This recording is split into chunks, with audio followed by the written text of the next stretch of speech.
Pour être bien équipé, suivez les tests de votre matos préféré avec freerideattitude.com, le spécialiste des sports de glisse sur internet.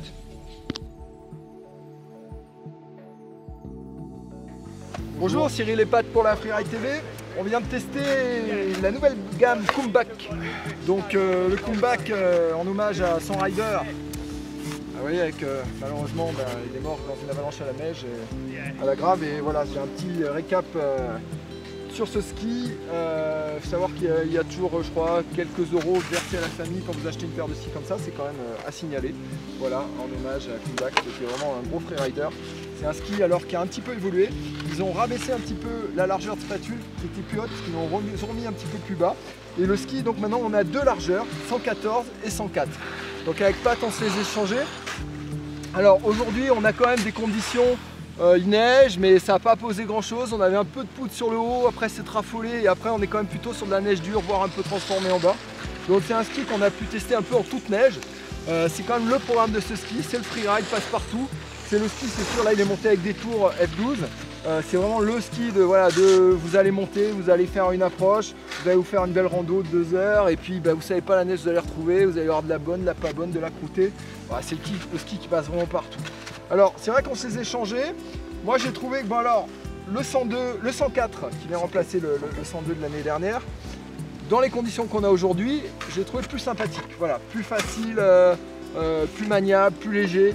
Et surtout avec un meilleur carving sur la piste. Après, même quand on veut prendre de la vitesse, ça peut être vraiment une paire de skis unique où vous allez faire de la piste, vous allez pouvoir faire de la rando et pouvoir sortir en poudreuse. C'est vraiment le ski pour moi à tout faire. Et en toute sécurité, voilà, avec une vraie légèreté de ski de rando. C'est vraiment léger, même le 104. Voilà, c'est léger, ça répond super bien et je pense que ça t'as aucune surprise sur ce genre. Voilà, c'est un ski qui a, grâce à son rocker avant, un très bon travail de spatule, ça absorbe vraiment le terrain. C'est ce qui fait qu'il passe avec énormément de confort en toute neige. Et puis sur la neige dure, il colle au terrain, ça tient bien. On gagne peut-être un chouïa plus de carving que la version précédente du fait d'avoir rabaissé un petit peu le côté large. Mais bon, c'est pas flagrant. Pour moi, il n'y a pas une énorme différence sur le ski. Le ski garde le même tempérament. C'est un ski qui a une très bonne accroche sur la neige dure. Voilà, hein. Enfin, moi je sais que c'est un ski que j'aime beaucoup. Personnellement en rando c'est ce que je me suis monté et c'est un très très bon ski. Alors le 114, donc pour moi, il s'adresse à des meilleures conditions. Voilà. Alors, ou peut-être le rider un peu plus lourd que nous, éventuellement. Ouais. Voilà. Ou alors des grosses conditions. Voilà, le gars qui va sortir le ski quand même plus souvent, vraiment dans des belles conditions, dans un 30, un 40 de peu, voire plus. Voilà, c'est le ski qui va être un peu plus large. Voilà. C'est quand même le 104 Voilà. qui fait. Disons que le 114 tient quand même correctement sur la piste, mais il a tendance à plus vite flotter, à être un peu plus encombrant, à moins être précis je trouve. Et du coup ça en fait un ski qui a quand même moins de polyvalence. Voilà, on est plus sur vraiment le ski de backcountry, de freeride.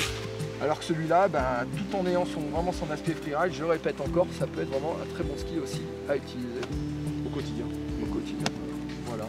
Merci.